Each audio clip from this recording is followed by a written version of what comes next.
against Obey, it was interesting because that lack of information is crucial to bans. And if a lot of people don't know what to ban because they don't know the team all that well. Well, I mean, the ban phase is also still relatively new. That's Think fair. about it. That's very fair. So, I mean, like, you give it enough time. I figured by the next Invitational, I think people will really have it down pat. You know, but we still got that gap. We've got a little bit of a gap. Really big hole not coming up. So yeah, Thermite being banned, we've talked about this before. Thermite on Border, or the lack thereof. Whenever he gets banned, this map kind of devolves. Not in a bad way, but it becomes a little bit more of a frag fest, a little bit more of a camping deal for the defenders, and it becomes, yes, very much so, a defense-sided map. So we will likely see that come into play here, thanks to Evil Geniuses banning the Thermite. They will also follow it up with a Mira ban, an interesting pair to get rid of. Lion and Pulse from their opponents. The Pulse making a lot of sense considering Troy is on EG. Also a big Pulse map. Also a big Pulse map, just in general. And the Lion as well. If you just don't want to play against them, it makes sense no matter who you're going up against. Yeah, these bans make an awful lot of sense when you look at, you know, the teams here in general. You know, Thermite is almost always a must ban on this map. Well, I mean, Mira is pretty close to a must ban on this map as well, so we found. He's kind of a he's an interesting ban on Border because you can not ban him, but also if you do not ban him, then you're dealing with just so much openness on the defense that it becomes exceedingly hard to hold. And it doesn't really matter what site we're talking about here. Armory is, I think, the most affected by it, but every single site on Border is influenced by a Thermite, and not having him means that Evil Geniuses are going to have likely a very good time on this first half. However, they will actually need to have that good time. If Element Mystic is fluent in attacking Border without a Thermite, then they can get 2-3 rounds maybe on this first half, and if they do get 2-3 rounds, then it's likely that EG will struggle going into the second half. I mean, it benefits EG because EG doesn't play Thermite ever, right? They very rarely do. They almost never run a Thermite. I think it's usually a Hibana. So for them to ban Thermite, it works perfectly for them because they make it work no matter what. Absolutely. It's something that I think SK were kind of the pioneers of banning Thermite on Border. They were the first ones to be like, hey, what if there's no Thermite though? And yeah, they managed to make it really work for them, and it looks like EG is totally on board with that as well now. I really like the mentality. It's basically like creating your own little pocket meta within the game. And if you practice it thoroughly like EG does, as you just explained, then yeah, it could put you in a very distinct edge over your opponent. So you can see here they're playing at Ella on the reinforced wall inside of security. Drones being set up. We saw another drone as well from Element Mystic being positioned. Oh, whoops! Yeah, that might have been a couple missed throws. We saw that there was also a drone that was positioned up in server room downstairs on top of that bucket, and that's of course to try and figure out where the roamers are. So already for Element Mystic, impressed with the drone economy in the fact that they're trying to stash them in positions where you can always have that surveillance. A lot of teams will often forego that and just recklessly toss their drones in without really thinking too much about where the drones go. Having those pre-placed, predetermined ones are good, and it can help you with things like getting a grenade kill from below. Unfortunately, if your sledge misses the grenade, then it really doesn't matter if you have a drone on your opponent. And it will prompt the Ella of Necrox to fall off of CCTV back into sight. A little bit of time wasted there for the defense, so good job. But no kill for Element Mystic. I can't tell if they spotted the Valkyrie cams with the IQ or what gadget in particular it was that they saw, but if those were 2 Valk cams that they were just able to take out, that's huge for the usage of IQ's gadget. And we say this often, speaking of IQ, Necrox is first to fall, but NVK will be there to take out Hetty, and that'll be EG and Element Mystic both losing 1 apiece. We say this a lot. I lost my train of thought. Well, It happens. I'm sure we do say it a lot, but We say it a lot. point of interest here, We say it a lot. we've got a 4 versus 4 with a minute left. Right. And this is on the very first round, so you can see that both teams are a little bit uncertain of their opponents. They don't know where to put the pressure, and they don't know where they can alleviate some pressure from their own squad. Twitch drone looking for the Yokai drone, and unfortunately the Twitch comes out below, so that's not going to help Element Mystic very much. But the information has been called out. BC known to be in the B site, stuffed away in a corner. And because of that, the Buck Grenade from Sweet Black will get the down, but no final kill. He will eventually spot the leg and secure that. But look at that, 15 seconds left. And Evil Geniuses, while at a man disadvantage, still only have to delay for oh so very long. Young with a nice easy down onto Sweet Black as he pushes into B. Elio gets NVK. Young, though, gets a second. What a shot onto the IQ, and turns around to get the Twitch, who's attempting to pick up his teammate. Young has just put it into a 1-on-2. What a play from the smoke, and NV Taylor, one of the stars of Element Mystic, the final alive in this first round, and he will have to win against Young and Canadian. A dream team doesn't watch for the rotation in the hallway, and Canadian comes from behind. Easy kill, and checking his crouch button just to be sure that he's won the round. Young will go for the disable of the defuse. EG take round number 1. What grace and what elegance. Mm-hmm. You say a lot of things about Evil Geniuses. They are obviously very courteous winners. Yes. And that'll be the first round going to EG. They are definitely gracious in victory. Now, yeah. So the first round, it looked like Element Mystic could have taken it. They had established a pretty good amount of control. They had that diffuse plant. NV Taylor was in a clutch position, but unfortunately he just did not check the rotation that the defenders had opened into the CCTV wall to hallway. So a little bit of an oversight there from NV Taylor. I would have liked to see maybe a drone on that position, one of his dead teammates able to call, you know. I wanted that clutch to happen. You know, you talk about NV Taylor, he's one of the the biggest names in the APAC region, and you expect these things from him, but you're also dealing with Young and Canadian, two of the biggest names in Rainbow Six in general. So I guess it's just not to be. And a nice try though from Element. The overall strategy was pretty standard, but it didn't work out. Attackers need to locate and defuse as many So Element bombs Mystic as they ends up can. squandering the lead that they had going into that round in terms of man count. I mean, pretty incredible. It was a 4v2 that went completely the other way. And yeah, a lot of that lays at the feet of Young and how he played. Yeah. Exemplary job and very clutch. I feel like we talk about it almost every single time Evil Geniuses plays. But Young so consistently gets passed over for clutchest player, best player, etc. Largely because he's playing on a team of people who are all also equally skilled players. But I feel like Young sometimes just doesn't get the praise that he deserves for the level of play that he brings to the team. The way that he plays is very deceptive. You don't really notice how good he is because the way he gets results is just different from other people. I remember when way back, I remember when we were thinking about picking up Young in like the beginning of the scene, and there was a lot of doubt, you know, surrounding him as a player. But you know, as soon as you actually get to see him play, you quickly, like in firsthand, like right next to him, shoulder to shoulder, you get to realize, yeah, no, he's easily one of the best players in North America, without question. And that's from personal experience, I can tell you.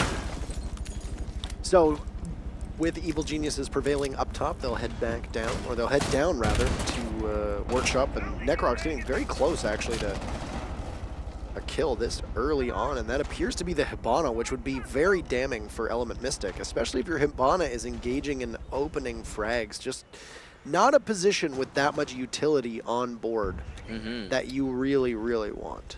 You can't be losing your only possible hard destructor early on, nor can you be losing those Twitch drones. Not ideal. Of course, you know, I'm pretty sure, if I'm not mistaken, Mira was banned. So I'm also not sure why we're seeing the Twitch in the first place. Usually you only see Twitch if the Mira's there. Oni-chan, though, very early kill onto Canadian. Getting a little bit too aggressive, I have to say there, peeking onto the ventilation balcony. Very dangerous angle to fight. Really not advisable what happened there. I mean, and The SMG-12 giveth, the SMG-12 taketh away, and certainly with how little of Ying was exposed, you would expect maybe to land a headshot off that. Well, that would not be the case. Though, to be fair, it's not that much utility that's taken away from Evil Geniuses. They lose their probably best roamer outside of maybe Necrox, but other than that, Necrox is Ella. But outside of that, really not that bad. Oh, NBK, a nice shot on Naoni-chan. And you can hear Candela's rattling off in the background. So ideally, the execute will happen sometime soon, but it might just be used at the moment to try and get a clear or two. Of course, Element Mystic is spending a lot of time trying to clear out upstairs in Armory without actually being able to assert control over the site. Of course, the way that this works is that typically you need that control so that you can take over the hatches, and you still have Sweet Black going on, and as the Hibana in case they need that hard destruction tower. Bomb has been located. Sweet Black gonna get MBK from above, using that vertical pressure to his team's advantage.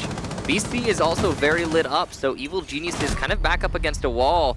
As Hetty gets BC, it's just Young and Necrox in a 2 versus 4. Make that a 2 versus 1 as they shred through Element Mystic, leaving Sweet Black the final attacker, and on such low HP, he's just not able to get into the building. Young ready to dispatch him, and Evil Geniuses will put 2 rounds together. What clutch abilities from this team right now. Find themselves 2 rounds in a row and 2v4s, and they win both of them. Very impressive. Not necessarily sure how sustainable that is, but right now it's working, so I guess maybe don't fully question it. But it seems to be working pretty decisively as well. I never, you know, the thing is, when it gets into that 2 versus 4 against Evil Geniuses, I'm not thinking to myself, oh, Element Mystic, they have that control. They have, you know, they have the advantage. They're going to get the win. I'm thinking to myself, there's still 2 EG players alive. right. They could easily take this. Now, we'll see if they're able to keep that going. As you say, it usually is, I think, kind of an unsustainable sort of mentality to put that much pressure on 2 people. But it's entirely possible that the rest of Evil Geniuses will get a little bit more of an advantage in the earlier stages of these future rounds. We'll find out. As they go on to yet another defense, this time Customs. As they were successful in Armory and Ventilation, they need to mix it up to a 3rd site. And Customs, the typical 3rd site for Border. Of course, Customs being made that much more difficult to hold now without a Mira, which was banned by Evil Geniuses, so they don't have that available to them. I mean, I think historically, when Custom started becoming a site that people played a lot, Mira was essential. But we've been seeing a lot of teams go there without a Mira window, even when they can have one. They'll just avoid it entirely, or forego it at least. And they seem to fare all right. I think as long as the understanding is there, you can pull it off. And I think what Mira's great at doing is establishing understanding of how you need to defend a site. Yeah, so we'll see. I think without her, EG should be able to make this work. Defender has left the area. Going for a run out here, NVK trying to get off a nice spawn peek. We saw spawn peek actually from Mocket, if I remember correctly. It was enemy. Spawn peeked G2 in the previous matchup. And I didn't see it. we also saw Waka spawn peek in the match against Obey too. You definitely did. Yeah. You were there for that. I was there for that.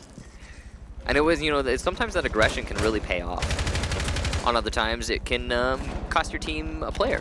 It's a huge gamble. It Yeah. always is, right? There's, you know, you might end up in an opportunity where you can get some breathing room. There Yeah. was a man that got spawn peeked for Obey, and it might have had an impact on his performance in that matchup. You can't really tell. It's definitely something that doesn't happen all that often. If you try to do it too much, it's very easy to see it coming. You know, it's telegraphed usually, and then Yeah. you can predict and deal with it. Speaking of dealing with it, EG holding on to Archives right now and denying the push from Ventilation Balcony. Canadian's actually going to fall back, leaving Young to hold solo, but he will eventually be able to fall back as well. He used his Nitro Cell, I think, just now to open up the drop down, so a little bit of a miscommunication there. Likely that Necrox probably should have opened that drop earlier. However, it shouldn't cost EG too much. The main thing you could see that they're prioritizing is wasting time. The roamers in the armory are not essential to the site hold, and NVK and Necrox are. Holding on to CCTV is paramount. As soon as they lose it, it becomes much harder to hold the site. You can see about 90 seconds has passed, and I think Element Mystic right now are just a bit lost as to what to do next. They haven't really been able to outmuscle EG off of any positions. Any real possibility, though, Envy Taylor gets very close to getting a kill, but it's Nelio who's going to grab Necrox, and that was a good joint effort from both the Zofia and the Twitch. NVK circling the stairs, looked like he was possibly going to get a peek onto Nelio, but no. NVK is able to get away relatively unscathed. Zoni-chan looks towards the stock room, and detention, of course, being both bandited as well as reinforced, means that they're going to need to take care of those bandit wires so that Hibana can do the job she needs to. But she's at the top of main stairs right now, probably just going to be more preoccupied with getting maybe a hatch if she still has X-Kairos left after using the wall in CCTV. But look at this, Canadian's going to come in. No, he's not going to get anything. Gets shut down by Hetty, and that was, once again, finding ourselves with the opening salvo going strongly in favor of Element Mystic. Young's going to respond, though, immediately onto Hetty, the sledge, peeking into those custom drop-downs.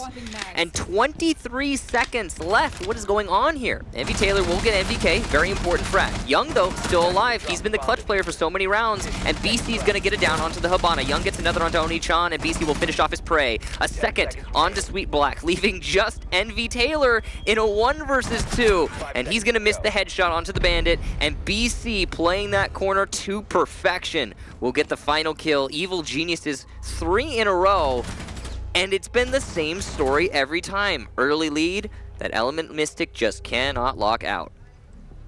Pretty incredible, the staying power that EG currently has. Element Mystic is doing a lot of drone work, making sure that they're trying to be as methodical as possible in their pushes, and you can see that.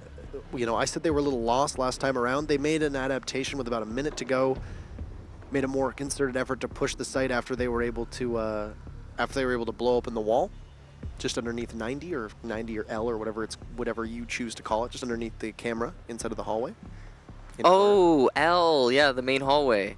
Yes, right under the camera, where they were able to open up the wall and into security there, and then their opening couple bursts when they attack the site has been great, but it's the mid to late round like transition after they start their execute that is just falling behind so much. And I mean, I said that after 2 rounds that this is not sustainable for Evil Geniuses, but they are halfway to victory in match number 1, and I mean, it's working so far. Of course, Element Mystic taking a tactical timeout. And that's for, I think, with good reason in this situation where your team is coming so close to victory, but just unable every single time to finally secure it. You can see Summer Rain really instilling in his team that they need to start being a little bit more calculated in their movements, start getting a little bit more ferocious in their final executions, and I'm sure he's giving them some pointers to do just that. Now, Armory Locker's archives for Evil Geniuses, they've gone full circle. A successful Armory hold, ventilation hold, and finally a customs hold means that they can go back to their original site, Armory. And they're going to be very comfortable there, I'm sure. A 6-pick off of a Legion onto a Valkyrie, I like that. It means that the attackers aren't going to automatically 6-pick into an IQ to counter your Valkyrie. So you have a little bit of leeway there, and hopefully Mystic will not anticipate that, or at least hopefully for Evil Genius, Mystic will not anticipate that. This is something we've seen, I guess, a rise in play of as of late, which is the Supernova on the Echo. Bit of for a second there, the shot from BC didn't really seem to do the job that he wanted on the wall. And then smoke being brought with impact. Yeah. Sometimes you just need more soft destruction, and clearly Evil Geniuses has a lot of stuff they want to open right now. You know, we always talk about how like a lot of these things are two-way streets, but if you construct your site and adjacent rooms to the point at which it's so much different than from the original thing, then you can create kind of an environment that is hard for your opponents to interpret and can allow you a lot more maneuverability. It's the same sort of mentality as like banning Thermite and then practicing without a Thermite on border. Right. So round number 4 getting underway, and Evil Geniuses can go back upstairs to Armory, and that's exactly what they're going to do. I'm going to be very curious to see what Element Mystic does for the push here. They've already surveyed that there's a lot of destruction on the floor/ceiling inside of vents, so they know that they can't just freely push in and try to provoke anybody playing on the wall of Armory. However, if you notice, absent from Evil Genius's lineup, mute or a bandit. So they don't really have to worry about anything that could possibly be preventing them from taking that wall with the Hibana. You can hear the first round of X-Karos is going to get unleashed, likely on the armory wall. That would be my best guess. And that does appear to be it. You see Necrox playing around the bomb tight just by Sandwich. He's joined by the smoke as well. Attackers And they've located managed to bomb. open up some of that wall as NV Taylor there taking point. Necrox going to be the first point of contact on this armory push. Still half of the round, Element Mystic has been very assertive on this take. NVK looking for a potential flank through the main hallway. You see, they've got the rotations that EG established earlier. There's pressure being applied from ventilation as well. Element's trying to keep a third dimension in this strategy and have more than just a armory wall take as an option. Did sound like a Candela is getting tossed in from Oni-chan. NV Taylor is in. Smoke Grade will go out. And then there go the Candelas. Diffuser has been dropped though. Weren't able to get it down, and Young will just miss his tracking. Necrox at any moment can peek out. You hear Oni-chan doing great work. What? Oh, how did you get that kill with Nelio jumping in? It's a 5v2, a situation EG has found themselves in all too often, but NBK in bad shape. He'll manage to come out unscathed as Nelio will fall inside of CCTV. BC working the best he can with his yokai drone, but it's Hetty watching the flank. NBK unable to rotate, and finally, Element Mystic will not end up losing a 5v2 or a 4v2, and they'll get their first round. The biggest thing there is that Mystic were able to get control along with their kills. Instead of just getting some kills off of the site and starting to push in, they actually had what they needed to go for a push, which was that armory control. And a big reason for that, in my opinion, is that EG were playing pretty far out from the armory wall itself. You saw Young was playing inside of the small office, but he was missing a lot of shots. He ultimately was dispatched pretty easily. He did not manage to stall for very long, and then there was no real follow-up from EG other than a couple yokai drones, which is not enough to stop people pushing in through your A wall. I wonder how much of that possibly could have been winnable based on BC's Supernova versus the MP5K. That's a big question, isn't it? Because it's a long angle. It's a long angle, and if he's going to hold the bomb behind B and look all the way down to half wall, I mean, he was trying to do that with the Bearing 9. You know how accurate BC is. You know how good he is at landing his shots. If he's running that MP5K, I honestly think that there's a very strong possibility that, you know, he's able to maybe not clutch it because it was a 1v4, but at least Do some damage. Maybe do some damage and put it in a position where NBK didn't have to close that gap as quickly as he did. Yeah, and that's the big thing. Like, he can, from the B bomb, you can stop people pushing into A. You can't prevent them from planting on default, but that's what your yokai drones are for. And if the rest of the attackers are going to be pushing around the corner into lockers, then yeah, that is a lot of potential for some kills there. And we've been seeing that. I want to say we have been seeing that a lot. Every time Echo brings that shotgun, it always bounces back to, like, imagine if the Echo was using an MP5 right now. Imagine how much damage he could be doing with that MP5. Now you say that, and you can easily point a finger at the rest of EG and be like, well, these guys should have held their thing in the first place, and that's true. You know, Young really should have been doing more damage from small office. He played it poorly. It happens, but still, you know, you gotta think about the layers. Now, it's going to be another armory defense here from Evil Geniuses, but this is the last defense they will have for the first half. One thing that Element Mystic has been doing really well is they've been able to force Evil Geniuses into essentially trapping them, essentially force them into the confinements that they want, which I think is what you touched upon, is that not only did they get the kills, but they also took the control. Yep. But a lot of times EG manages to somehow punch their way out, and it's perplexing that for some reason Element Mystic's transition into a post plant, or even in the dying seconds of a round, is so woefully under-equipped to deal with EG, even though you're doubled up in numbers. I think it's, think about it like this. Evil Geniuses are someone trying not to let another person in through their door. They're both starting at the same point on either side of that door.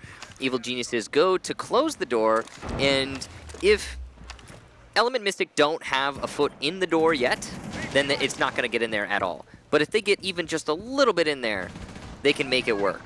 And Evil Geniuses are going to be, if they have the control, they are going to be able to, like you say, they're going to be able to throw those counter punches, and they're going to be able to fight back for their man advantage. But if Element Mystic manage to get their way in through the A wall, they deny the rotation, they can get that plant, they can get that win. I have a feeling Canadian is going to try to lob a C4 up over the balcony as he's playing below. It depends on where he is. He's disappeared now. He looks like he might be coming through east stairs. But he's still working his cameras. No, he's still situated down in customs, just waiting underneath the plant. But yeah, he could possibly go for a C4 here, depending on what he's going to do. And looking just to make sure. Very curious to know if he's going to be able to make this work. That's exactly what he's going to do. It's a hard one. C4 goes up and he misses. Oh no, not close enough. A Nitro Cell will go up from NBK though, and we'll find Oni-chan. So at least one explosive will hit its mark. Young taking out Sweet Black as Hetty is able to trade it off. That's Canadian trying to get back to the site. He'll be blocked out. Phone calls in amidst the shroud of smoke right now. The defuse plant will be successful, but it's EG in a retake situation of their own. And a 2v4, Envy Taylor is next up, and Nelio is last man standing with Diffuser at the quarter mark. Nelio will hit a goo mine, and he will just feed himself to EG, and they will take the first half 4-1. I'm not certain. Okay, well, I'm not certain what's going on, but EG looking pretty decent through the first split. 4-1, only 2 rounds away. And Element Mystic are really struggling in these late round changes. You can see on the faces of EG, this is just business as usual to them. At least that's the way, the air they're kind of giving off. Seems still focused, but they've got such a decisive lead, 4-1. That is a good way to end a half. It was the same way that we've seen a number of times actually today. For example, in the Obey versus Norengo match, we had Obey ending their first half of Oregon 4-1. They almost let that slip away. So there's still chance for Element Mystic to start their comeback. Also very important to note, because Element banned that Thermite, they are betting heavy on the defensive side.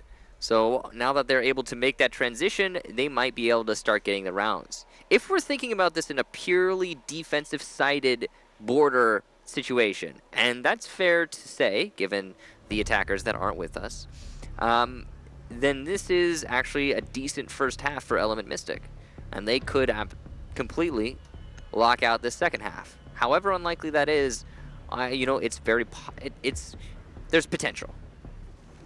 Yeah, that's the one thing that is really interesting to play into is how well the side swings work and how operator bans and the way teams play, because just at face value, maybe banning a pulse isn't a debilitating thing for one team, but banning a pulse against another team could possibly swing the map from attacker side to defender side, depending on the team and what composition they run with. It actually does look like we're going to get a bit of an interesting operator up on the board, and Alibi will make her first appearance today. She was actually banned by Fnatic against NIP in the previous matchup, and that stands to reason because we have seen Alibi get picked by NIP quite often in Pro.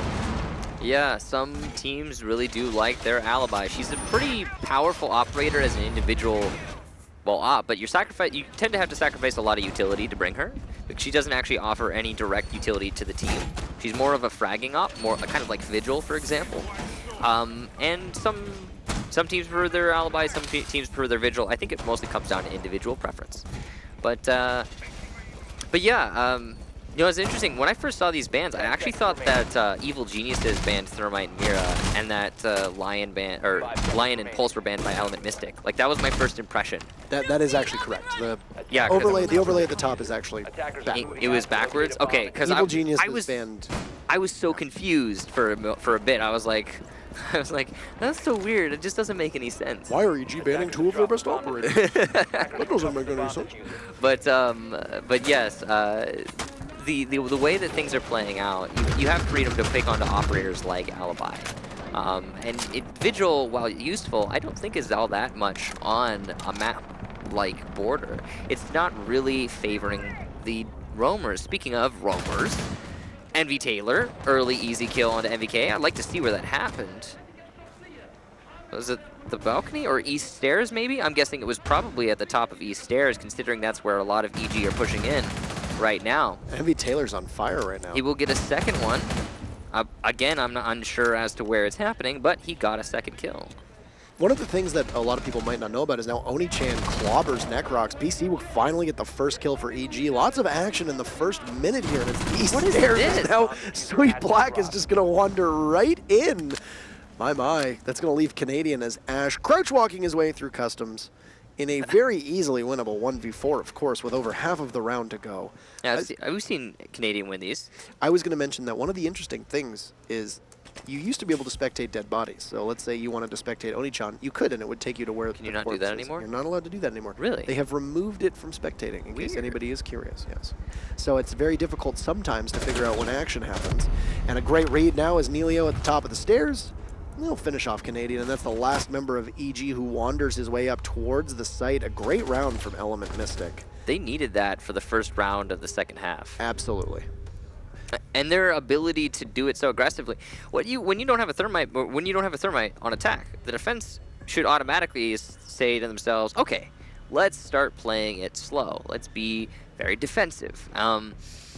But Mystic threw that mentality out the window. They're just like, hey, stack up on East Stairs. Envy Taylor got the first 2 kills at the top of East Stairs. Then there was follow-up from his teammates forcing out, just rushing into East Stairs, and a complete cascade in Element Mystic's favor.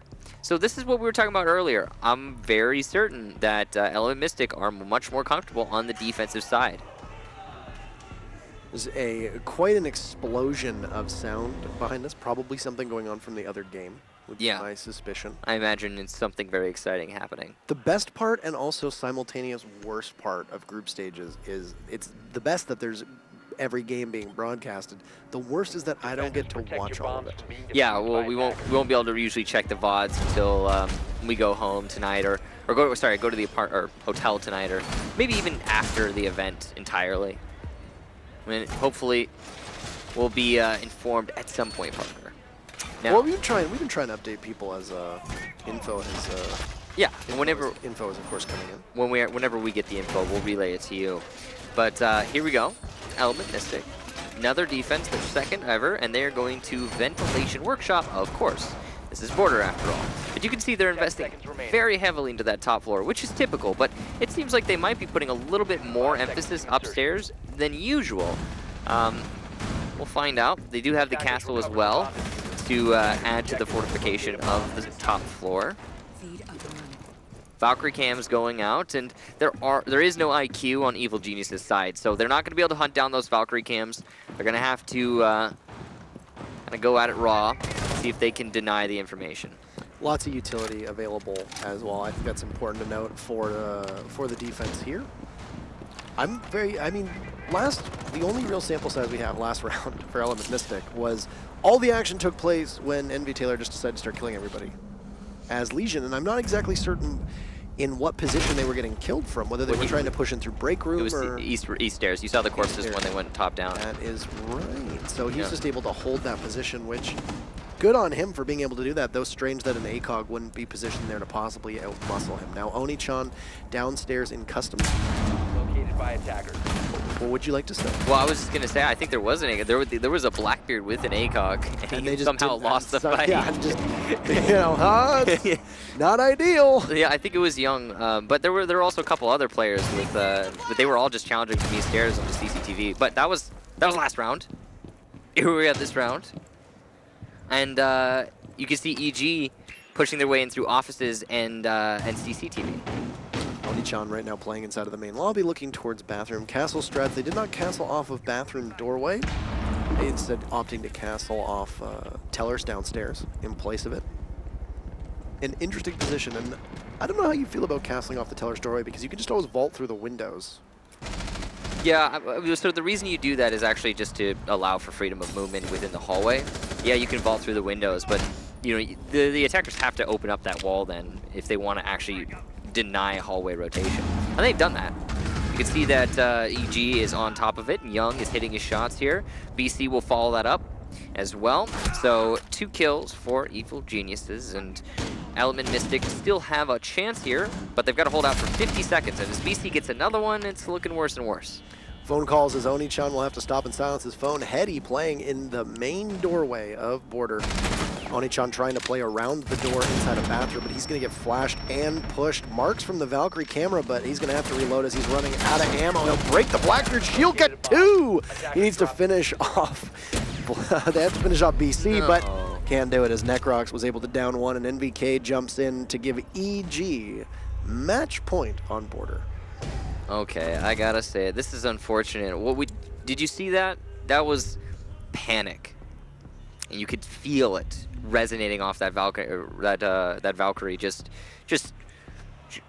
all over him. He was a little bit ahead of himself. He wasn't he was trying to finish off his opponent. He wasn't trying to finish off his opponent. He was just not able to focus on one objective at a time, and that panic is through inexperience. As much as I hate to bring it up, that's what's going on right now. The pressure is getting to Element Mystic, and I don't say that, you know, randomly as a guess. I mean, it's clear. You can read it from the way they're playing.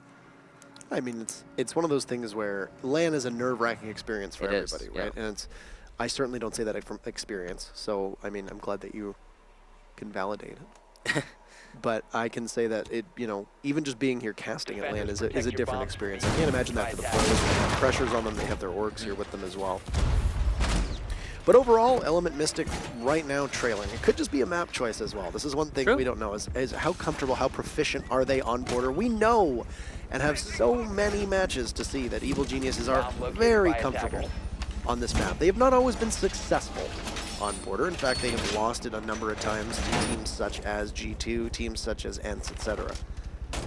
But the question is that how proficient is Element Mystic on it? Because EG right now is one map away from sending us to Oregon, which is another map that we know that EG plays an awful lot. Though I would say Oregon is probably not EG's best map. In fact, at the Invitational, if you recall, they started banning Oregon towards the end because they realized that teams could beat them on it, especially the team known as 1UP. Yeah. Known as Orbis, who is actually here. Yeah, so they've never really been great at Oregon. I'm not sure what it is with EG. They've had good matches on Oregon, but if they ever go up against somebody who is sorry, not somebody, a team who is genuinely proficient at that map, then EG tends to struggle. Right. And I think it's been like that for a pretty long time, and I don't know if they're ever going to shake that mentality. So it's entirely possible that Mystic is going to be able to seize that opportunity and put us onto map 3. That, of course, assuming Element Mystic loses this first map, which still might not happen. Now, do bear in mind that they used their tactical timeout after the 3rd round, at which point they found themselves down 3-0, and now it hasn't. I mean, they've seen some more success since then. You know, they've lost 2 rounds, they've won 2 rounds, so it's been an even split. Canadian's going to start things off by finding and taking out NV Taylor. The Legion will be no more inside of CCTV. A long open sight line right now as both NVK and Young are going to try to double up here. And Young should be able to see the Jaeger, but they'll do a ring around the Rosie as you can hear the big Blackbeard's DMR going off, and Sweet Black getting probably wrong calls or trying to hear for a push, but no, it's NVK who's able to get that. And it's EG right now in the driver's seat. We've just eclipsed the halfway mark on match point here on this round, which would put Evil Geniuses up 1-0 if they succeed. And they're just about to. With 1 minute left, a 3 versus 5, make that 4 versus 3. Oni-chan trying to equalize. Young, though, has him trapped, and it should be a fairly easy kill for Young. And Canadian's going to come up from behind just in case, but Young finishes off Oni-chan as he peeks into his opponent, leaving just Hetty and Nelio. 50 seconds left. So not exactly an easy round for a 2 versus 4. Usually you want time pressure to be on your side as a defender, but it's not going to be so here. Vertical pressure, though, on the side of the attackers. Nelio is trying to fight back against that. Hetty eats a lot of bullets and goes down to 1 bullet's worth of HP. A near miss there through the wall. Canadian shuts down Hetty. Nelio into the hallway, but he's unable to get more than 1, and Evil Geniuses will take the first map of Border. That was a dreadfully bad spot for Element Mystic to be in at the closing moments of that round, and I'm not entirely certain what exactly went wrong that time around with Element Mystic, but they continuously are looking in the wrong direction. Have you noticed this? Is that we saw it earlier, you know, even in the very first round when the Hibana was watching the diffuser. Just standing completely still in the middle of CCTV, nobody watching, possibly maybe had a flank drone, not entirely certain, but I mean, there was nobody there to really give that info to the team, and there's too many instances right now where either the comms are not where they need to be, or there's just simply, you know, Well, let's take a look at the highlights. wrong calls maybe. But I can tell you, you know, Parker, honestly, it might be that their chain of communication has completely shut down. Because I can tell you, just by watching Element Mystic play, I can tell you definitively that the pressure is getting to them. Right. Like it's really quite obvious. Maybe not all of them, but it seems to be getting to most of the team. And when that pressure starts to really hit you, sometimes it can shut down the lines of communication, and it can prevent you from really fighting back as a team, as a unit. And that's ultimately what makes Siege, you know, esports, Siege esports, is being able to work with your team. So I'm not sure. I think it's been a nice try on the first map for Element Mystic, but they need to shore things up. They need to be, and that's, I say shore things up. And what I meant to say was they need to be sure of themselves. They need to understand, or to shore things up. That, but Mash the idioms. The point I'm trying to get at here is, Element Mystic clearly has skilled players on its roster, as does every team at this LAN event. Right. And confidence is a big thing in Siege. It's a really big thing. Not hubris per se, but an understanding that you have what it takes to win a match.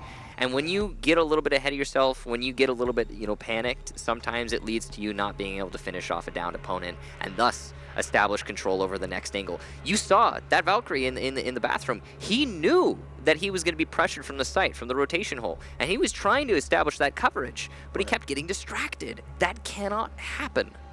The other thing too is that just a couple like puzzling decisions that were made by Element Mystic, and I mean, it's tough to not be too critical, right? Because it's like, at the same time, like you're competing against one of the top teams in not just North America, the whole world. Right. You're doing it at only your second international LAN. This is their second game being played outside of APAC, other than their match against G2 in Sao Paulo, which was in November, which might as well have been an entire different, you know, a year ago.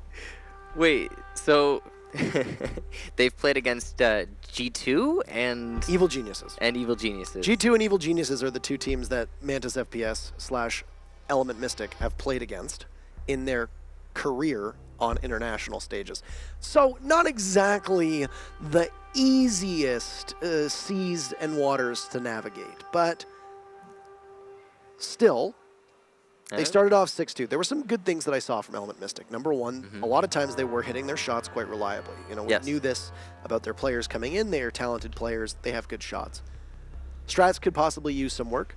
Something is going very awry, either with their communication or their strategies, that the beginning of their takes are not too bad. They routinely put themselves in a position where they should have a numbers advantage that should carry them through the rest of the match. However, or the rest of the round. However, they then find themselves battling back. Like they're on their back, they're on like the backs of their heels when they have a double up numbers advantage of their opponents. It's a 4v2. You should not be losing those. Yeah.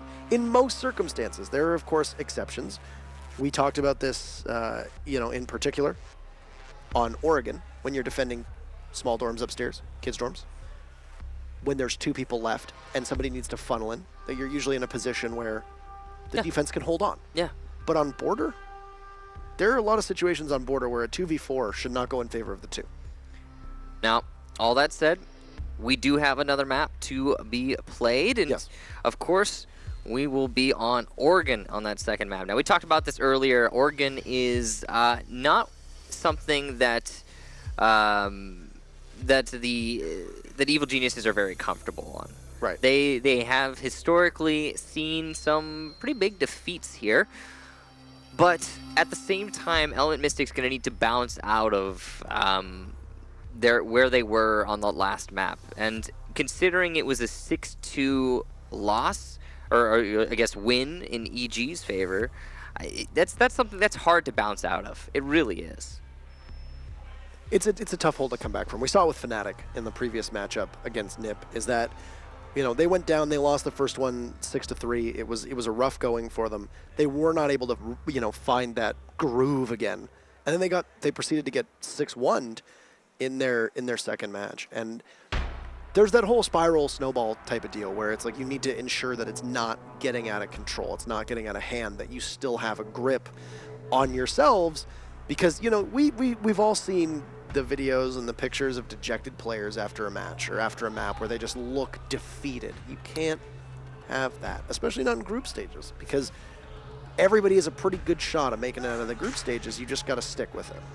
Fnatic, Nip, just now, the match that you casted with Wilkie, actually, it did really seem like it got to the heads of Fnatic that they were doing poorly, and that Right. you know they allowed themselves, I think, to spiral into that a little bit too much. And Far too much. It's something because we're talking about, you know, Fnatic, we're talking about you know, Element Mystic. These are teams with high talent players on them, and you know, they practice hard, they put in a lot of work, and there's no world where they shouldn't be going to that third map. You know, they have what it takes. But sometimes it, you know, does come about where you let it get to your head, Yeah. and you allow yourself to fall into a spiral. And it's being emotional, you know, it's being a momentum-based team, and sometimes it can work in your favor, but when it doesn't, it really doesn't. So it's something that I think a lot of people have to practice out of. One thing we can use as an example is like Evil Geniuses. They just won that first map pretty definitively, 6-2, and what look did you see on their face? Focus. It was an elation. It wasn't, oh yay, we won. It was, all right, we got another map to play. They could bring this back to a third map. We need to stay focused. We need to, you know, remain on the objective. And I think that's a really important thing to learn, and it takes a lot of time, a lot of experience. The reason we always point a finger at Evil Geniuses is because they are one of the most experienced teams in the entire world. And they're the type of team that understands this and have practiced it heavily. Whereas some of these other squads, they still have to do that catching up. I think really what it boils down to more than anything is discipline. Yeah. And you can only really get discipline from repeatedly being in these situations and handling yourselves in them the way that you need to handle them. And that's really what it comes down to. And that's why you consistently see the teams that are at the most lands also tend to be the most disciplined of all. And I mean, yeah, you can say, well, of course, you know, like if G2 is going to every single LAN, like of course they're going to LAN because they're the most consistent team, sure. But then at the end of the day, they're also going to LAN and getting that experience and playing better on LAN, and thus that is why oftentimes we will refer to teams as LAN teams who thrive under this pressure, because they have that experience, they have that wherewithal, that have that history of success and, you know, amount of matches played to draw off of. Yeah, and a lot of these, I mean, pretty much everybody here has the capacity, but there are still teams that have yet to realize they have that capacity. All that said, we are moving on to map number 2, finally, Oregon, and Element Mystic will be starting on defense. On attack will be EG. Now, I don't think we got to see what the bans were, but hopefully we'll have them up on your screen shortly. And hopefully they won't be in the wrong side this time. Because I was so confused when I saw those up at the top. I'm like, that's weird. I wrote it down differently. I swear it wasn't like that. But that is okay. Anywho, we'll be starting on kids' dorms. Now, you could see immediately that Mira is not banned, which is a bit of a surprise. But Mira's position being played the way that it is, this is a heavy investment in kitchen. Obviously, you're almost always going to have a heavy investment in kitchen when you're playing on Oregon, especially when you're playing on kids' dorms. You know, there are a few spots. There are a few sites on this map where you're not actually going to be playing in kitchen. Maybe tower, but even then, it's not uncommon to see somebody played there. The biggest problem with this is that Evil Geniuses has BC, who likes to put himself in the kitchen, of course, because the Skeleton Key can do an extreme amount of work on that ceiling/floor of the site in small dorms. Yeah, and EG as a whole has a really well-established formula to clear out roamers and allow BC that position. It's efficient, yet and not fully committed. You can see they're going to be putting about 3 players on taking this kitchen, maybe 4, but not the entire unit. Sweet Black is going to lose his wall and his ADS. Only a minute used here from EG, and it looks like even some... Oh, wow, what a shot from Envy, actually. Anticipating that EG would go for the cafeteria push and able to get a kill from the mirror window. What a play there Attackers dropped the from diffuser. Element Mystic. This is no doubt why they'd set that up exactly the way they wanted to, and they're going to try to pressure the defender. Sweet Black is going to escape towards back stairs / the rear tower. Canadian's going to get the first kill for EG. That's Envy Taylor. And one body from Element Mystic prone at the top of White Stairs has not been figured out, though if they were able to silence their phone fast enough, you wouldn't have heard that somebody was up there. However, the pinging of the phone would give that position away. Sweet Black in a great position to possibly go for a flank. Is somebody watching? Is somebody listening? Sweet Black walks right in. Oh, Cool. Canadian, what a flick!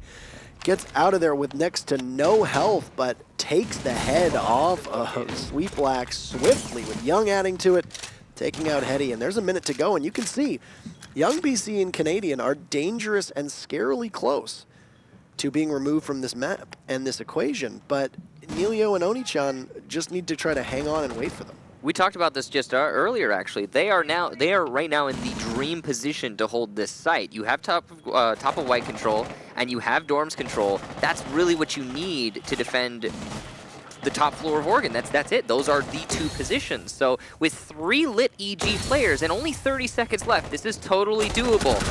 Necrox will get Oni-chan because Neilio unable to hold the flank. A second, though, for Neilio. After finishing off Necrox, he also gets BC on Repel. He has the diffuser down. He spots the Zofia, goes for the pre-fire, misses the shots, but follow-up will be successful. The final attacker, Young, on the hallway window is going to vault in and go for the fight. Neilio has such a distinct advantage right now with HP, and he will win it.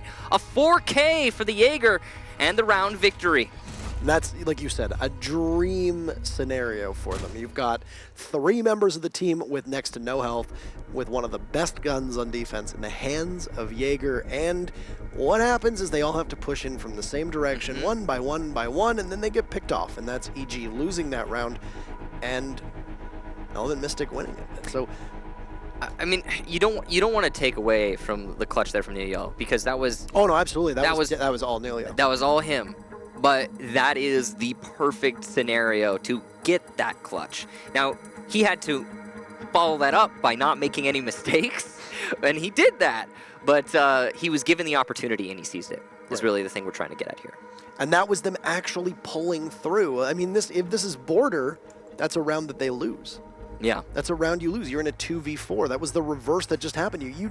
You just got EG'd by, you know, they just EG'd themselves, I suppose. Yes. Because yeah, they turned themselves into EG. They did it. The last map. They did it. What happened? Border. So overall, pretty good defense to start off with. Things got a little hairy there. It was an inventive strategy or interesting strategy, playing inside of the bathroom, looking all the way down, and you know, Canadian got that flick on the Sweet Black, which in all reality he probably had 0 actual business getting. That was a monstrously impressive shot. Canadian should have died there. Oh, absolutely. And that is, you know, Michael, if they maybe gave the MPX like 1 or 2 more, 3 more damage, like Canadian would have lost that. What do I know? I'm just a caster. Doesn't need a buff. Anywho. Looking out on Oregon, Kids Dorm starting things off. Interesting that they'd go there first. I mean, Kids Dorm's also still that one site or small dorms, technically.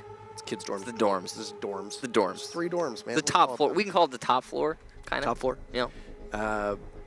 They now get to go down to Laundry and Supply Room, which really could be an easier site for them to defend. And they could have just gifted themselves an opportunity where they've now, you know, you can take the first 2 rounds. Great start. And then you've taken 2 of the 5 through the first half. Yeah. It's possible. However, I think a lot of it comes down to how Evil Geniuses choose to handle their attack. I mean, I think, honestly, if I have a defender at the top of white and a defender in dorms, in any scenario, if the attackers don't have any tools in hand to deal with that, I'd rather be there than any other defense on this map. You know, the basement is better for some teams, but you know, personal preference, that's the dream situation. Yeah. If you're dealing with a frontal attack in through the main lobby, then it can be kind of hard to deal with that if the attackers have the right tools in hand. If you have a mirror ban, for example, Again, I don't think I got to see the bans yet, but I believe, if I recall correctly, it was like a Vigil and Lion were banned. yeah. Mira was not. Really? Yeah, well, we saw a Mira. Oh, yeah, that's right. Yeah, we saw the Mira. Yeah. So we're gonna see probably a Mira be present on the basement, which means the defense there will be a lot more stalwart, and we'll probably have it be a very viable site. However, you know, you're comparing top floor and bottom floor, and they're both totally great. And it's like, you can't really go wrong. We also saw a Hibana in action and a Mira in action, which, if true, Mm-hmm. the fact that we might be playing an Oregon match with neither of those banned is pretty odd. Yeah, absolutely. I mean, you're taking Vigil being banned out. I'm assuming that is probably a direct counter ban to Evil Geniuses, because we know they like running Vigil an awful lot. He's a monster on defense as well. He's got 2 great guns. Yeah. You know, well, technically 3, because the C75 is actually not that bad, but I mean, why would you ever use it over the SMG-12? Yeah. And then he's got the K1A, which is great. He can wreak havoc because, especially on tower, you know how powerful a Vigil can be. With the radius around his gadget, he can be playing on multiple levels of tower, and you don't know where he is. That's a really crucial operator to have. And if teams win successfully twice, they have to go to tower. He could be a menace. So I would imagine that was a big factor in why they probably took him out of the action. Yeah, we'll find out. And then we do also see a lot of Alibi being played, which is kind of a different operator but it fills kind of a similar role to Vigil. Not the same, but you know, both of them don't really have a whole lot of team-based utility, and they both have good guns. So lots of fragging. I'd actually argue that Alibi technically has more team utility because she has the shotgun pistol as well as the impact. So it's like a little bit more versatile to support you know, and construct the site.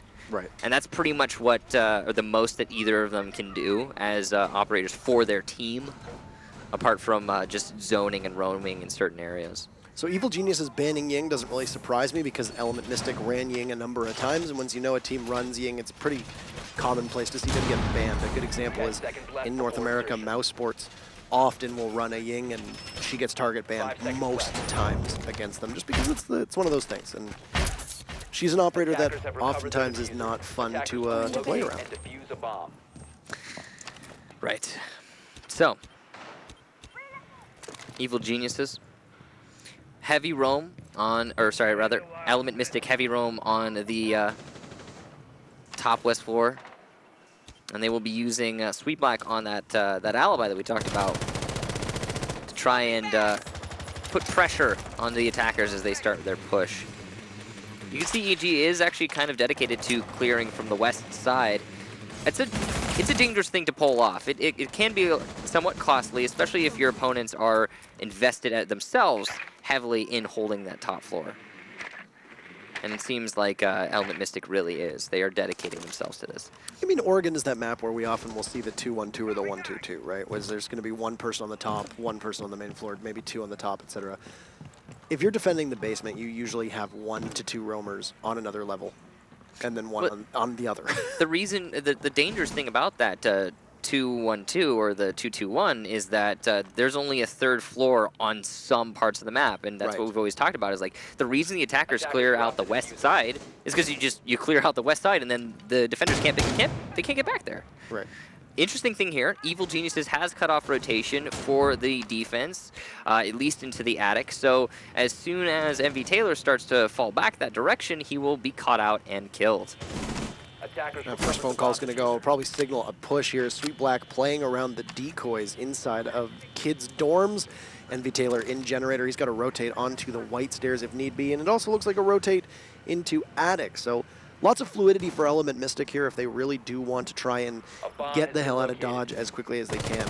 NVK seeing that punch hole in the wall will go for a pre-fire. He'll end up hitting the decoy. Good position, but he'll just scamper off without really the defender's able to capitalize. I mean, that's the second time he's hit one of those alibis, actually, and he has wasted a lot of time because of it.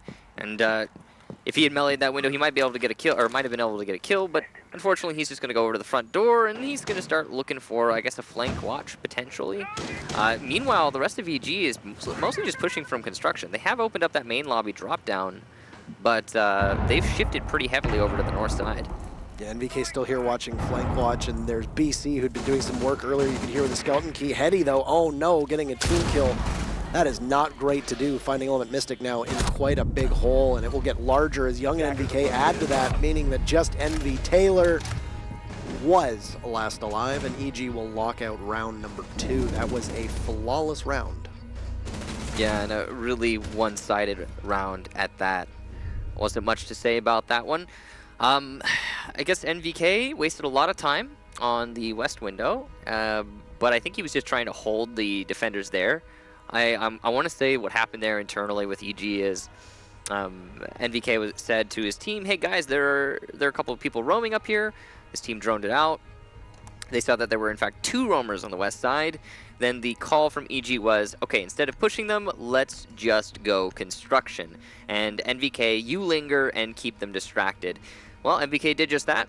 Evil Geniuses pushed in construction. And since NVK was playing Ash, which is, you know, one of the more maneuverable operators out there, he was able to get back into the fight when it really came down to it on the site push. So props to EG reading that situation properly and distracting Element Mystic. You know, it's kind of weird. Usually the distraction is done onto the attackers instead of by the attackers. So a little bit different than what I'm used to. We'll see how much of an investment they'll actually do on the main floor now. Also, NVK mentioned that NVK was on a flank watch there. You saw he got the last 2 kills, both on flank, last rounds. Yep. Obviously, things working out quite well. 5 seconds remaining. Evil Geniuses oftentimes do not run a Thatcher. You will see them run a Twitch from time to time, especially if Canadian wants to play the Twitch. That means that Element Mystic running the mute is going to potentially present a problem.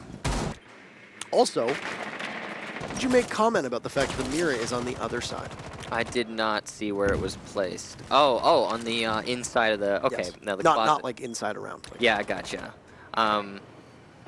So I guess you're just trying to make it so you can rotate a little bit more freely over by box, because this way there's not a giant hole where the defenders can look through the drop down on catch you mid-rotation. Especially if you're anticipating a push from the north side coming from construction, then you want to be able to play in that little corner. It's a very small pixel angle, but a relevant one regardless. You can see Hetty is actually, you know, playing mostly facing north. It also gives you more direct engagement. When you're coming around the corner, trying to challenge Closet as an attacker, say you've got control of box, you're going to immediately start pre-aiming the far corner inside of Closet. If somebody's up close, they can immediately fight back. They don't have to adjust. There is no shifting involved, you know? It's just peek the corner.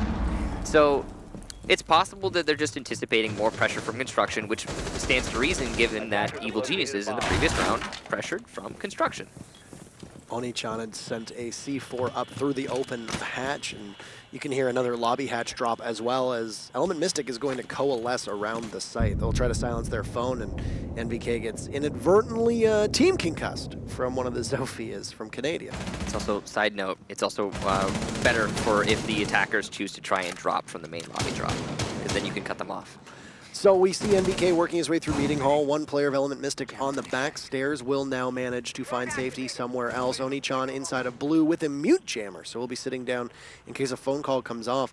This is possibly could be a major issue for Evil Geniuses if they don't figure out exactly what the mute is up to, because they're not going to be able to call the mute. They can't necessarily be the most proficient at droning out the mute either. Sweet Black gets the first kill. That's the Smoke, who is pushed very far up on the stairs. Takes out Young, the Hibana down. A grenade will sail in, and oh, Necrox there to catch Sweet Black as a grenade from BC will draw him out. Final 40 seconds, and you can see that still Oni-chan playing inside of blue. One smoke will get tossed in from the Dokkaebi. NVK positioned on the back of the stairs to see if anybody's going to rotate. They've got him watching flank still.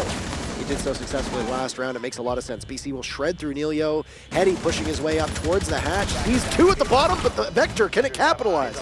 Gets Necrox, but does not down Canadian. Now NVK sprinting in, springs into action exactly when he has to. He's got good sights on the bottom of the stairs and now has complete control.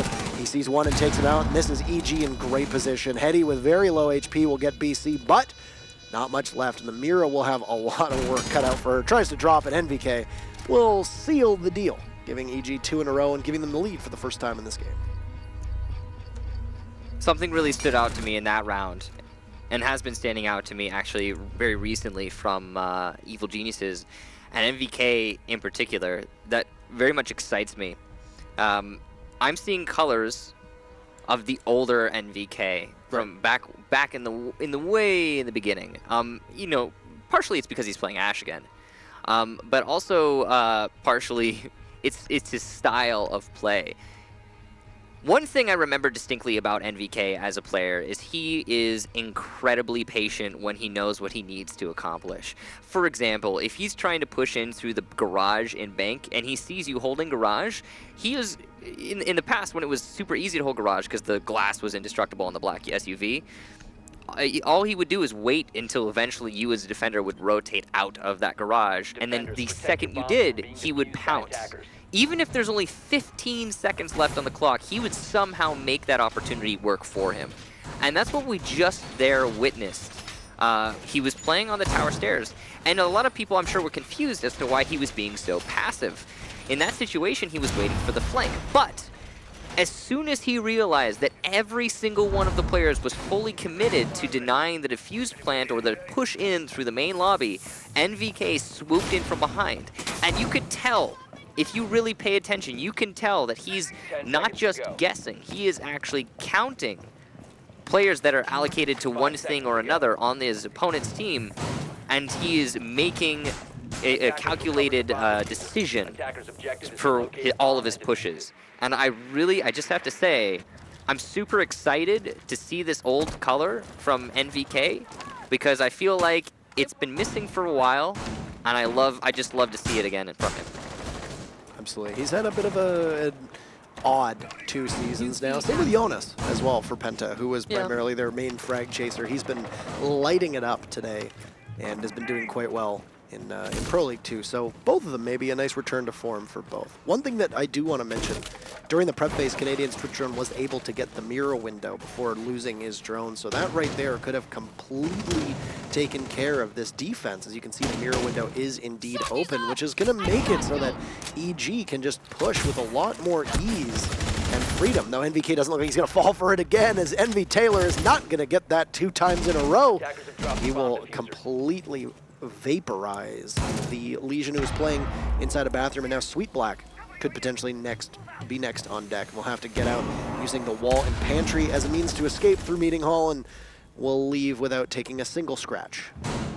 Well, luckily for him, he's going to be able to continue to roam. However, the pressure is going to continue to mount at the same time for the anchors in the site. Sweet Black going to rotate back through Attic, though, so good on him to be able to support his teammates or come back to a position where he can do so. Now, this is the big worry. You talked about BC on Buck from Evil Geniuses prior, and now BC is outside, but at any moment he could come inside and start applying the vertical pressure. Doesn't look like that's what they're trying to do, though, and NVK is going to apply some of his own vertical pressure and get his second kill in the round, and all of the, well, I say all of the kills as BC gets a nade through the window. It's really working out for EG in this round so far. Rapid fire kills. Oni-chan has been downed, and that's going to leave Sweet Black as the only member of Element Mystics still up. Necrox will pounce upon Oni-chan, getting the kill before stepping in a Gu Mines. He's the last one there, and that SMG-12 doesn't even need to reload, just simply trucks on that needle in his foot. Doesn't matter, undeterred. And gets the kill, EG 3-1. Yeah, and that's going to be a very big lead now, being extended for EG. And I have to say, everything about what I'm seeing from Evil Geniuses right now is reminiscent of older Evil Geniuses and more enthusiastic Evil Geniuses. I talked about earlier how, you know, you look at the faces of EG when they're playing and they're not, you know, they're not jumping for joy or, you know, screaming over the top of their lungs or anything like that. They seem hyper-focused. But at the same time, it's this air of determination that is, it's really readily apparent. Now, we're going to have a tactical pause for Element Mystic. They're going to try and stop the bleeding here and establish some sort of a strategy to combat Evil Geniuses. We knew going into this would be a tall task for Element Mystic to be able to be as competitive as Evil Geniuses, simply based on a couple factors, mostly around the fact that Element Mystic's experience outside of APAC is very, very limited. Yeah. Let alone the fact that you're going against a team that has, you know, had pretty decent performances in the last couple events that they've taken part in. Obviously, the tactical pause will hopefully help them right this ship to some extent. They've had only really one good round over the last little while, and it was in all honesty quite a good showing for them. But they're in danger of possibly only taking one round out of this first split. Yeah, well, they are in fact one round away from only taking one round of the first split. So they're gonna have to make something happen here and now. They choose to go to tower, which is I mean, an interesting decision. It could net them a win, although I just don't see this catching EG off guard. It's going to come down to how Element Mystic choose to play it. The main thing is there might be something that Element Mystic is going to use, some sort of tool that they have up their sleeve that EG has just never really dealt with before. And that could very well get EM the win. However, it's not going to be because of tower. That's probably not going to be it. I'm curious to see exactly how Nelio deploys this Ella play. He's put one Gashmat on the meeting hall doorway and then another at the back of tower in a position where usually we'll see Ellas hold on to them and then play them in very specific places when trying to hold down and anchor a site that may not be the main site but just slightly off. Of course, Sweet Black with 30 seconds in is still throwing out some cameras. The last black eye is thrown out of the armory window. Now, Nelio is going to be at the top of the tower. This is a place that we've actually seen Ella played an awful lot. Mutes have played up here before with mute jammers, making it very tough to drone them, as well as vigils, too. So this will give Nelio a pretty good command of those windows. And, of course, the Scorpion shreds at close distances, so it would be sensible to try and take these fights at this close-range engagement. The big thing with an operator you're going to play at the top of towers, they need to be able to disrupt their opponents in some way or another. The Vigil can do it by denying being droned, so you can not have a definitive position. The Ella can do it using those Gersmots and just, you know, explosion. Okay, you can't fight me now.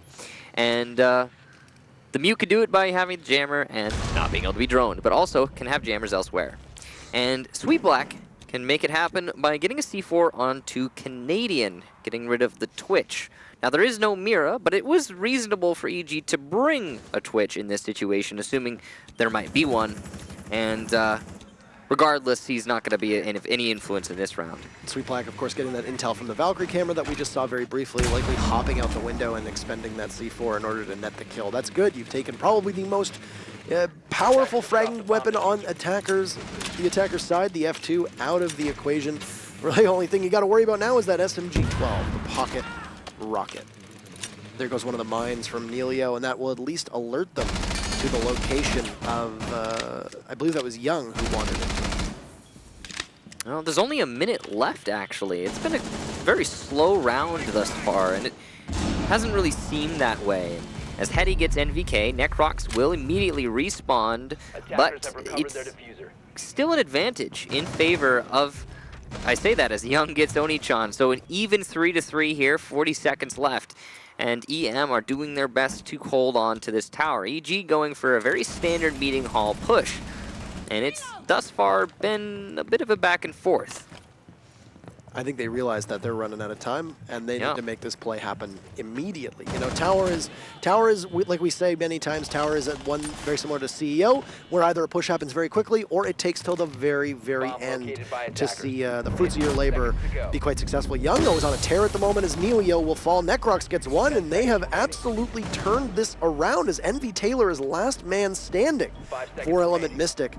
Diffuser plant going down, and Envy Taylor will have to walk through the smoke, but Necrox holding the window. That will be EG winning all but one, and Element Mystic not really finding much success here on Oregon in comparison to Border. 4-1 on Border through the first half, and 4-1 on Oregon now too. So, Mystic, last time when they went into the second half, they managed to get a single round win, and then they lost 2 in a row, and the match was over. Are we going to see that happen yet again? Is Mystic going to, you know, start a proper comeback? I mean, we talked about this before. Oregon is not exactly EG's best map. Right. They're definitely comfortable here because they played here so many times. There's no way that they don't have crazy amounts of experience on Oregon. However, this seemingly would be the opportunity for Element Mystic to get that win and put us onto map number 3. However, that doesn't seem to be happening, at least not from what we saw in the first map, or first half rather. So I like what I'm seeing here. Sweet Black 6-picking onto the Blitz. Canadian allowed to play Pulse as he is not banned in this match, or at least map. He was banned in the previous one. And Canadian, Pulse, Oregon, that's a scary thought. Of course, they've taken the Vigil off, so he's just going to go on Pulse here. Mm-hmm. One thing, too, that I've really noticed about Evil Geniuses is they temporarily were flirting with the role swaps that we mentioned at the start of the broadcast. They had, BC was playing more of a roam role. Canadian even played Smoke, if we recall correctly. They're back to the old reliable here. And we haven't really seen, too many deviations from the roles that they usually play. You got Necrox playing Smoke, you got Young on Anchor. That makes a lot of sense. I have to say, I'm really happy, and I mean this seriously. I'm really happy to see, especially NVK back on Jaeger Ash, because the Jaeger Ash NVK of old was a frightening thing that you could not mess with, and he's been having not the best seasons, not the worst. He's been playing all right, but not up to the name NVK, that huge mantle that hangs above him. And seeing him the way, it's not exactly the operators he's playing, but somehow the style in which he's playing has shifted entirely. And it's turned into that old NVK, kind of lurk status where he always takes a fight that he knows he's going to win. And that's one thing in particular that's really standing out for me for EG. And I know I've mentioned it already, but it is exciting to see.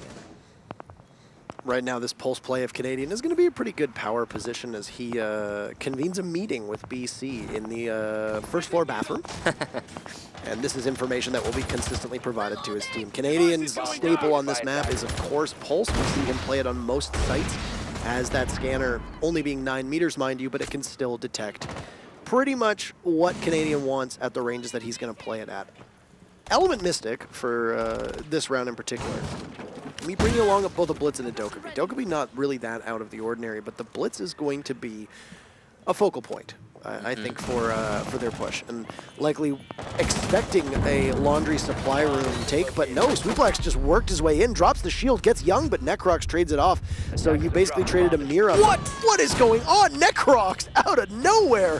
That's 3 kills for him. He's got them all. He's going to try and fire into the smoke. Doesn't see a target, but BC is there to shut down Oni-chan, and Hetty, the last and the last remnant of what was an all-or-nothing play. A big move from Necrox to get those 3 kills will push Evil Geniuses to match point, and Element Mystic probably not feeling the most positive with today's results. Not having the greatest of days so far. No, they've only managed to win 3 rounds total in this best of 3, and it does not look as if they're going to be able to get any more. Evil Geniuses are running away with it right now. Necrox a 4K in that last round in response to Nelio's 4K earlier in the match that allowed Element Mystic to actually get their very first round win. That was on the very first round, and their only one since. So good on Necrox there, good on Amar to manage to push that out. Now, what could be potentially the very last round is going to come in, and EG are going to be able to defend Laundry Room, Supply Room to potentially bring us there. Rook coming out from NVK, something you don't often see, and I talked about how he's bringing him back to Jaeger. Well, he's bringing him back to Rook, too. He's going all the way.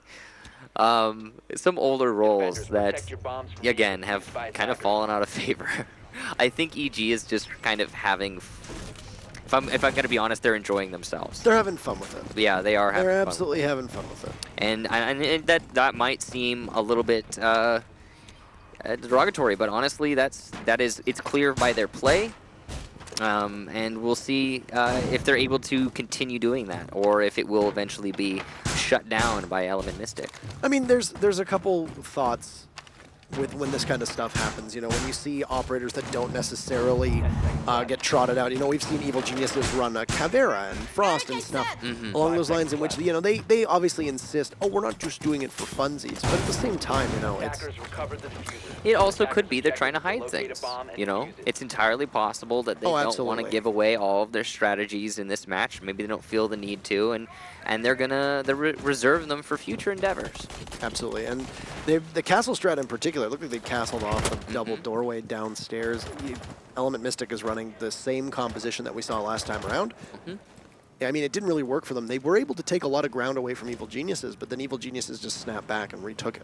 I think that they do need that blitz, though. They need something. Element definitely needs a blitz, a Blackbeard, you know, something to give them a distinct edge. A Glaz, they could be bringing Glaz, you know. They do have a Dokkaebi, so more tools that you know the operators I'm talking about, Parker. A bomb has been And Yeah, I think they need some strong. I think honestly, what they need more than anything is they need to assess the teamwork, because a lot of times, like I said on Border, they're often just looking in the wrong direction. I don't know if it's bad calls.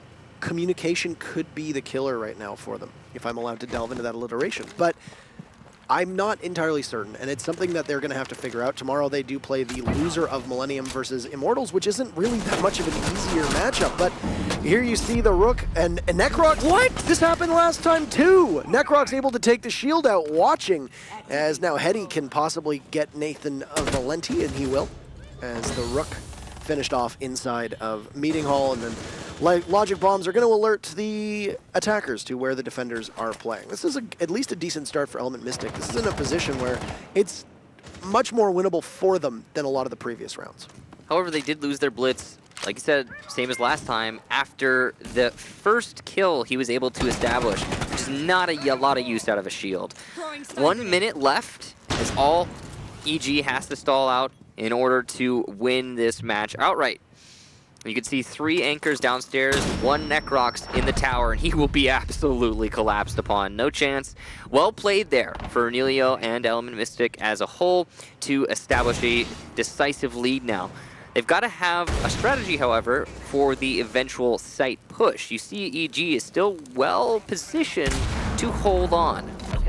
But Canadian kind of gives away that position by rushing into the tower stairs and dying to Onichan, putting this now in a 2 versus 4. A shift over to the construction push for Element Mystic. They have foregone the entire main lobby. Sophia charges will get the down on, well, the distraction and then followed up with the down onto BC. Young gets 2 though in the main hallway. He only has to find 2 more. 10 seconds left. The diffuser has to be being planted right now. The gas canister is too late, but might still do a little bit of damage. In the hallway, Young gets a 3rd for himself, and the 4th! Young with the clutch, and Evil Geniuses take it 6-1 in their favor.